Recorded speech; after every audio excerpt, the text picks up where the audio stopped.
안녕하세요. 제가 발표할 논문 주제는 학습 과정을 고려한 중학교 수학 진단도구 개발 기초 연구입니다. 저는 대구 가톨릭대학교 김수철입니다. 이 연구의 목차는 다음과 같습니다. 서론, 연구 방법, 연구 결과, 결론 순으로 보시겠습니다.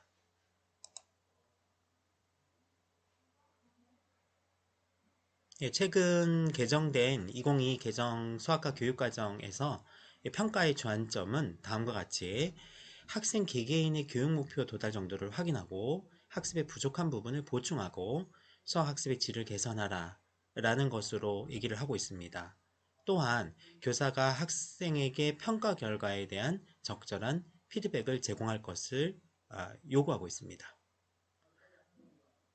또한 추수 지도를 실시해서 학생이 자신의 학습을 개선해 나갈 수 있도록 도와줄 것을 강조하고 있습니다. 즉, 이러한 평가 결과를 활용해서 수업의 질 개선과 함께 학생들에게 수업을 계속 그러니까 수학의 공부를 계속 할 수 있도록 도와주려는 그러한 목적이 있다고 할 수 있습니다. 이것은 2015 개정 교육과정에서 나왔던 과정 중심 평가의 한 그 맥락으로 해석할 수 있는데요. 기존에 이제 수행 평가를 통해서 어느 정도 학습의 과정을 좀 살펴보려는 노력들이 많았었고, 그러한 것의 연장선에서 과정 중심 평가라는 용어가 등장하면서 수행 평가를 실시했다는 방식을 활용하면서 거기에다가 학생들에게 어떠한 그 즉각적인 피드백을 제공할 수 있을까? 그런 피드백을 제공하기 위해서는 결국은 학습자의 진단이 잘 이루어져야 할 것입니다. 왜냐하면은 학생 개별의 수준에 맞는 피드백을 제공하는 것이 중요하기 때문이죠. 수학은 여러분도 잘 아시겠지만 위계성이 굉장히 강한 학문입니다. 그래서 어떤 개념을 이해하기 위해서는 반드시 그 하위 개념을 알아야 되죠.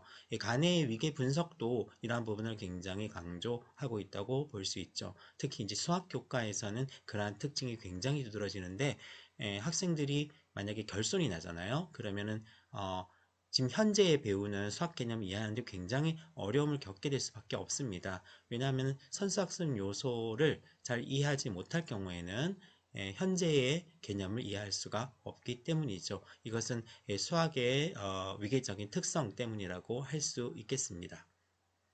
그렇기 때문에 학생들은 수학을 포기하게 되고 또 굉장히 어려워하게 되고 이런 현상들이 반복을 하게 되면서 교육 현장에서도 그러한 문제점이 굉장히 많이 발생하고 있다고 할 수 있겠습니다. 그리고 과거에는 수학 학습을 굉장히 결과에 중심을 뒀기 때문에 그러한 것들이 좀 여러 가지 문제점이 됐는데요. 지금은 이제 그 결과보다는 과정을 좀 중시해야 하는 시기가 됐습니다. 그래서 과정을 중시해야 학생들이 문제 해결 과정을 들여다볼 수 있고, 그리고 그 문제 해결 과정에서 벌어지는 학습의 어떤 결손, 그런 개념의 어떤 뭐 오류나 결손 같은 것들을 확인할 수 있고, 그것에 맞게 적절한 교사의 피드백이 주어질 수 있기 때문입니다. 또한 그 학생들의 학습 과정을 면밀히 관찰해야지만 그것이 보이는데요. 이러한 것들은 굉장히 교사의 품이 많이 들게 되죠. 그런데 이제 우리의 교육 현장의 현실은 굉장히 많은 학급의 학생들을 지도해야 되는 교사, 그리고 수업뿐만 아니라 또 많은 업무들을 담당하게 되죠. 담임이나 또는 이제 그 공식적인 학교의 업무 분장에 따라서 그 행정적인 업무도 담당하게 됨으로써 이렇게 학생들을 하나하나씩 세심하게 개별화 지도를 하기는 굉장히 참 어려운 실정이라고 할 수 있습니다. 그럼에도 불구하고 이제 학생들의 수학학습 별선을 막기 위해서는 일단 우리 그 학교뿐만 아니라 지자체나 또는 학부모 또는 그다음 학생 자신이 그런 수학학습 결손을 방지하기 위한 노력을 굉장히 기울여야 하고, 이 교사의 입장에서는 학생들이 도움을 요청할 때 즉각적인 피드백을 제공할 수 있어야 할 것입니다. 앞서서도 잠깐 언급했지만 현재 우리 교실의 환경은 굉장히 30명 내외가 되는 다인수 학급이고 보통 학급의 경우는 그렇게 되죠. 그렇기 때문에 학생을 하나하나 일일이 맞춤형으로 지도한다는 것은 사실상 힘들다고 할 수 있겠습니다. 그럴 때에 이러한 것을 보완하기 위해서 도움을 주는 것은 현재 그 많은 이제 여러 시도 교육청에서 시행 중인데 수학학습 진단보정 시스템을 개발해서 운영을 하고 있습니다만 이것이 이제 뭔가 좀 형식적인 것에 그치게 되고 또 그 제대로 된 뭐 진단이나 보충학습이 이루어지기가 사실상은 좀 힘든 실정에 있습니다. 그래서 이제 그러한 것들의 현장의 움직임을 잘 알고 국가 차원에서도 수학습 지원 시스템을 구축하려는 그러한 움직임이 있어 왔고, 그래서 이제 교육부나 또 한국과학창의재단에서 이러한 관련 연구를 정책 연구도 많이 수행을 하였던 상태입니다. 또한 뿐만 아니라 이제 사교육 시장에서도 나름대로의 그러한 이제 진단하고 추천하고 학습을 추천해주는 그러한 플랫폼들이 굉장히 많이 개발되어 있어서 어떠한 그 시도에서는 그러한 그 업체들과 사설 교육기관과 협력을 해서 MOU를 맺던지 어떤 방식으로 협력을 해서 학생들이 학습을 하고 또 부족한 부분을 채우고 하는 형태로 운영을 하는 사례도 있습니다. 그렇지만 이러한 그 수학학습 지원 시스템은 일단 국가가 어느 정도의 그 주도하에 좀 틀을 가지고 진행을 했을 때 성공으로 이제 이끌 수가 있는 것이고, 그러기 위해서는 그러한 그 시스템에 들어가게 되는 진단 문항이라든지 또 보정 학습 자료라든지 이러한 것들이 굉장히 이제 잘 개발이 돼야 됩니다. 그렇다면은 그 학습 진단 도구는 어떻게 개발이 되어야 할까? 그러한 것이 이슈가 될 수 있겠는데요. 학습 진단 도구가 단순히 과거의 어떤 문제 은행식의 어떤 그런 방식으로 양적으로만 증가하는 형태로 개발이 된다면은 그것은 크게 이제 학생들의 과정을 이렇게 학습 과정을 파악하기에는 진단하기에는 좀 어려움이 있을 것이다. 이렇게 생각이 들 수 있겠습니다.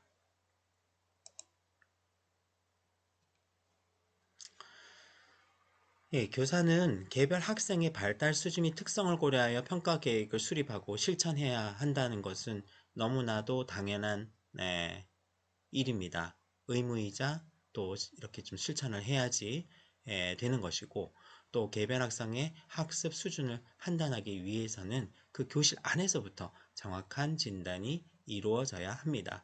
그럼에도 불구하고 교육의 현실은 굉장히 이제 그런 많은 학생 수, 한 학급에 많은 학생을 가르쳐야 된다는 교사의 부담감, 그리고 업무의 과중 등으로 인해서 이러한 것들이 실제로 잘 이루어지지 못하는 것도 사실입니다. 네, 그래서 이제 그러한 아까도 앞에서도 언급했지만 대안으로서의 그런 시스템 구축이나 아니면은 뭐 보조교사의 투입. 근데 이것도 이제 어쨌든 인력의 투입이니까 또 재원이 있어야 되는 것이고, 이게 현실적으로는 그렇게 또 쉽지 않은 문제이고, 또 그 대안으로서 AI 보조교사를 활용할 수 있는 방법은 없을까라고 해서 이러한 이 것들도 많이 이제 다루어지고 있는 상황입니다. 그래서 적절한 수학학습 진단 도구란 그럼 무엇이냐? 그걸 어떻게 개발할 것이냐? 그리고 그 진단 결과를 어떻게 해석하는 것이 좋을 것인가? 라고 하는 것은 우리가 계속 생각해 봐야 할 문제인 것 같습니다. 또한 그 이제 진단 도구는 일단은 현장 교사들이 사용하기에 편리해야 한다고 할 수 있습니다. 아무리 잘 개발된 도구라고 하더라도 현장 교사들이 사용하기에 불편하고 용이하지가 않으면은 현장에서는 외면을 받을 수밖에 없기 때문입니다. 또한 그것이 이제 단순한 결과가 아닌 학습 과정을 진단할 수 있어야 제대로 된 학생의 진단이 가능하다고 할 수 있겠습니다. 현재 개발된 대부분의 수학학습 지원 플랫폼은 학습의 결과만을 평가하는 문항들이 주류를 이루고 또 문제은행 방식을 벗어나지 못하고 있다고 할 수 있습니다. 즉 이제 양적으로만 굉장히 팽창되어 있고 그런데 이제 그 양적으로만 팽창된 것이 뭐 몇만 개의 문항 또 뭐 그런 것들을 통해서 이제 학생들이 제공을 하고 또 데이터를 수집하고 해서 이제 어떤 학습 패턴 같은 것들을 분석하고 그런 데이터를 누적해서 그걸 정보로 활용할 수는 있지만 그것은 결국 학습 결과에 대한 데이터일 뿐이고요. 그 학습 과정에 대한 정보를 수집하는 데에는 한계성을 띠게 되고요. 그렇게 되면은 결국 정확한 진단하고 처방이 어렵다고 할 수 있겠습니다. 그래서 이 연구의 목적은 학생들의 수학학습 결손이 어느 개념에서 발생한 것인지 또 어떠한 학습 과정 및 기능의 부족으로 인한 것인지를 파악하기 위한 수학학습 진단도구의 개발 방향을 설정하고 구체적인 샘플을 개발하는 데에 목적이 있다고 하겠습니다. 먼저 연구 방법을 살펴보겠습니다. 진단 도구의 개발 범위는 중학교 1학년에서 3학년 보통 군으로 되어 있는데 이제 1학년에서 3학년 변화와 관계 영역 이건 2022에서 바뀐 이름이고요. 2015를 기준으로 한다면 함수 영역 또는 이제 그 문자와 식 영역이라고 볼 수 있겠는데 그 중에서 이제 방정식의 2차 방정식의 풀이 단원으로 개발 범위를 정했습니다. 이 단원을 개발 범위로 정한 이유는 고등학교의 2차 방정식, 2차 함수, 고차 방정식 등 주요 대수 영역에서 필수적으로 활용되는 개념 또는 기능에 해당되는 것이기 때문에 이 단원을 선택을 했고 또 이 단원의 결손이 발생하게 되면은 2차 방정식의 해를 구할 수 없기 때문에 상위 단원의 문제 해결하는데 어려움을 겪게 되는 아주 브릿지가 되는 중요한 단원이라고 할 수 있겠습니다. 그래서 이제 본 연구에서는 2차 방정식 풀이 단원에서의 4가지 주요 학습 요소를 추출하고 그 하위 문항의 개요를 작성을 하였습니다. 지금 보시는 화면이 그 학습 요소 4가지가 되겠는데요. 그것은 이제 첫 번째가 인수분해를 이용하여 2차 방정식을 풀기가 있고요. 두 번째는 제곱근을 이용하여 2차 방정식을 풀기. 세 번째는 근해 공식을 이용하여 2차 방정식 풀기. 네 번째는 2차 방정식을 활용하여 문제 해결하기. 이렇게 이제 크게 4가지의 학습 요소가 되겠고요. 이것을 하나의 형성평가. 그러니까 이제 상위 문항으로 보면 됩니다. 상위 문항 4가지로 지정을 했어요. 그리고 거기에 따르는 하위 문항들을 이렇게 이제 추출을 해야 되는데 하위 문항은 다음과 같이 세분화할 수가 있습니다. 첫 번째 요소인 인수분해를 이용하여 2차 방정식 풀기에서는 2차 방정식의 해결 원리, 그 다음에 인수분해 공식과 적용, 그리고 지수법칙 이해, 그 다음에 등식의 성질 이해하기를 그 하위 문항으로 볼 수 있고요. 두 번째로 제곱근을 이용하여 2차 방정식 풀기에서는 제곱근을 이용하여 2차 방정식을 해결하는 원리를 알아야 하고 또 완전 제곱식이 되기 위한 조건을 파악할 수 있어야 되고 제곱근의 개념을 이해할 수 있어야 되고 등식의 성질을 이해할 수 있어야 됩니다. 그리고 이제 세 번째로 근해 공식을 이용하여 2차 방정식 풀기에서는 근해 공식을 암기하고 이용하고 문자의 수를 대입하고 또 곱셈의 기호, 생략, 규칙을 이해하고 식을 간단히 나타내기와 같은 하위의 그 요소가 반드시 뒤따라야 하고요. 네 번째의 2차 방정식을 활용하여 문제 해결하기 위해서는 제곱근을 이용하여 2차 방정식을 해결하는 원리, 그 다음에 부등식의 성질 이해하기, 1차 부등식의 뜻과 같은 하위 문항이 연결이 된다고 할 수 있겠습니다. 연구의 방법 및 절차를 살펴보겠습니다. 학습 과정을 고려한 진단도구 샘플 개발 방향을 설정을 먼저 했습니다. 설정을 해야 되는데 그 방법은 결국 방향은 수학학습의 위계를 고려해서 학습 요소를 먼저 세분화해야 되고, 아까 그 왼쪽에 아까 앞서 보여드린 그 표를 생각하시면 될 것 같고요. 그 세분화된 학습 요소별로 진단 도구를 일단 개발을 해야 한다라는 것이 이제 방향이고요. 그 다음에 진단 도구는 학생들의 문제 해결 과정을 쉽게 확인할 수 있도록 개발을 해야 하며, 즉각적인 피드백 제공을 위해서는 채점이 신속하고 간편해야 한다라는 방법적인 요인도 있습니다. 샘플 개발 초안은 2023년 5월 1일부터 6월 14일까지 2022 개정 수학과 교육과정과 2015 개정 수학 중학교 1에서 3학년 교과서를 활용해서 샘플 초안을 개발을 하였고요. 2015 개정 수학 교과서를 활용한 이유는 아직 2022의 교과서는 개발 중이기 때문입니다. 2차에 그 다음에 두 번의 온라인 회의와 세 차례의 전문가 서면 검토를 통해서 샘플 초안을 개발을 하였습니다. 또한 전문가 3인의 검토와 샘플을 보완하는 과정을 2023년 8월 16일부터 9월 25일까지 이렇게 진행을 하였습니다. 네, 이제 연구 결과를 살펴보도록 하겠습니다. 진단도구 샘플 초안의 경우에는 초안 개발 전에 이제 가장 중요한 이제 학습 위계라든지 어떤 학습 요소, 학습 목표, 또 성취 기준, 지도상의 유의점들을 토대로 초안 개발에 필요한 정보를 먼저 이렇게 수집을 했고요. 그 화면은 오른쪽에 다음과 같고요. 그 다음에 이제 학습 목표에 이 학습 목표 보이시죠? 2차 방정식을 풀 수 있고 이를 활용하여 문제를 해결할 수 있다에 해당되는 여기에 도달할 수 있는 적절한 형성평가 문항을 개발을 하였습니다.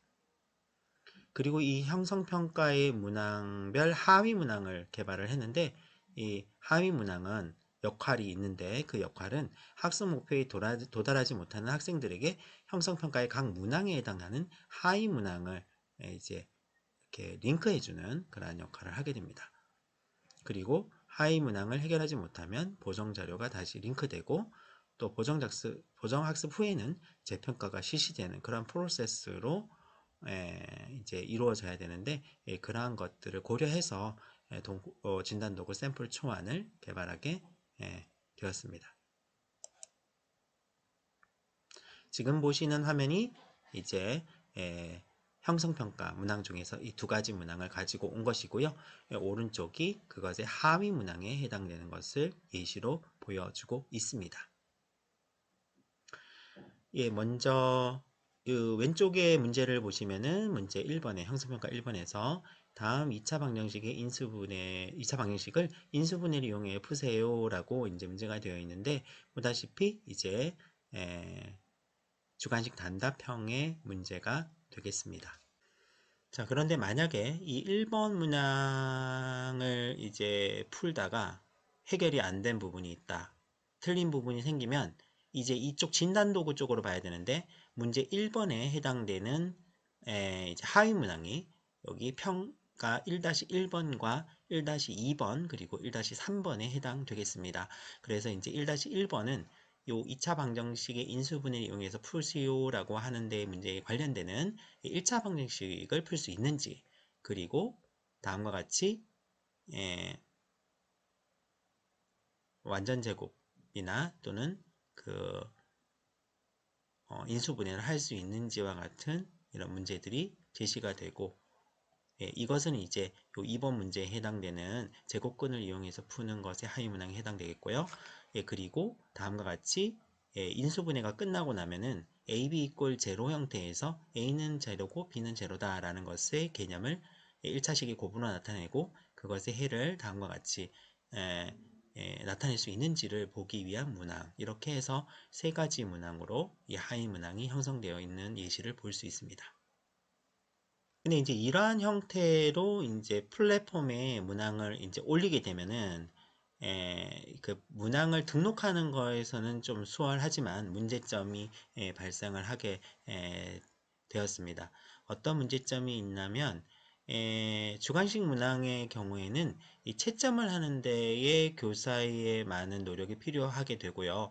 또 그 답을 적을 때에 즉각적인 채점이 되려면 그 경우의 수를 케이스 1, 2, 3, 4 해서 예시 답안을 모범 답안을 굉장히 좀 경우의 수를 많이 고려해서 이제 작성을 해서 입력을 해줘야 되는 불편함이 있습니다. 이렇게 되면은 그 문항을 등록하는 데 문항 등록과 해설을 등록하는 데에 시간이 많이 소요되어서 현장에서 좀 활용하기가 어려운 측면이 있다고 판단을 하였습니다. 그래서 이와 같은 문제점을 해결하기 위해서 다음과 같이 오른쪽에 보여지는 것처럼 주관식 유형 중에서 간단한 것은 그대로 출제를 해도 되지만 과정을 보기에는 좀 굉장히 어렵고 입력하기가 어렵다거나 아니면 예시 답안이 너무 여러 가지가 나올 수 있는 그러한 부분에 대해서는 오른쪽과 같이 객관식 유형으로 문제를 출제하되 그것이 단순히 결과를 묻는 객관식이 아니라 학습 과정을 진단할 수 있는 객관식 문항으로 변경하여 이제 수정해서 제시를 한 게 이제 최종안인데요. 다음과 같이 2차 방정식 x제곱 마이너스 5x 더하기 4를 인수분해하여 나타내면 네모 이꼴 제로이다 라고 해서 거기에 들어가는 식을 고를 수 있도록 이렇게 이제 문제를 바꿨고 그리고 거기에 해당되는 해를 맞게 찾을 수 있는가를 봄으로써 과정을 확인하려는 어떤 시도를 이렇게 하였고요.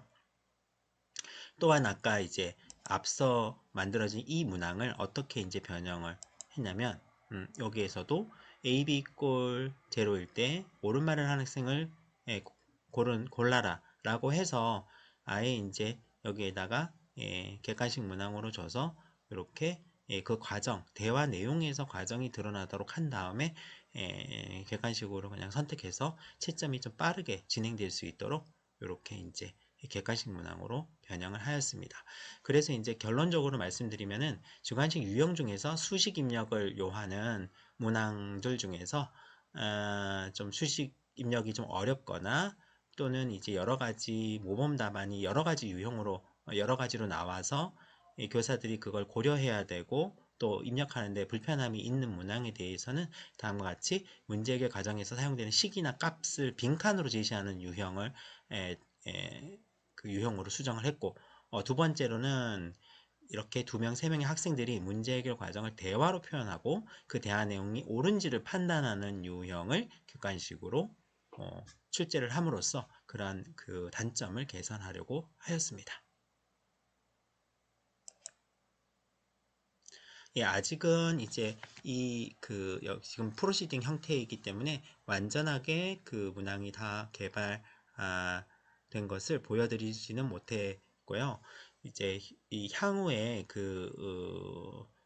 논문이 이제 발간될 때에는 그러한 부분을 다 고려해서 좀 더 구조화해서 이 결과물을 제시를 할 수 있을 것으로 예상이 됩니다. 이제 결론을 말씀드리면 연구의 결과물인 학습 과정을 고려한 중학교 수학 진단 도구의 샘플은 첫째, 개발된 그 도구가 학습 과정을 파악하기 쉽고 채점이 신속하고 간편하다 라는 어떤 특징을 가지게 됩니다. 두 번째는 세분화된 학습 요소별로 진단 도구를 제작하여 결선을 짓게 진단할 수 있다라는 것입니다. 학습 요소별로 굉장히 세분화했다라는 그런 특징을 가지고 그리고 교육 현장에서 교사들이 학생 수준에 맞는 맞춤형 피드백을 제공하기에 편리하다고 할 수 있겠습니다. 여기에 따르는 이제 보정 자료도 같이 개발이 되어 있는데 그것은 아마 이제 향후 논문이 나오게 될 때 그런 보정 자료의 어떤 샘플도 같이 제공을 할 예정입니다. 그리고 향후에는 이제 좀 확장 측면에서 디지털 기반 수학습 진단 문항 및 보정 자료 개발에 대한 시사점을 이 연구 결과로서 제공을 할 수 있을 것으로 보고요. 또 교육 현장에서 수학습 지원 시스템 개발 및 운영에 대한 시사점도 도출할 수 있을 것으로 보여집니다. 네, 여기까지 제 발표는 마무리를 하도록 하겠습니다. 경청해 주셔서 감사합니다.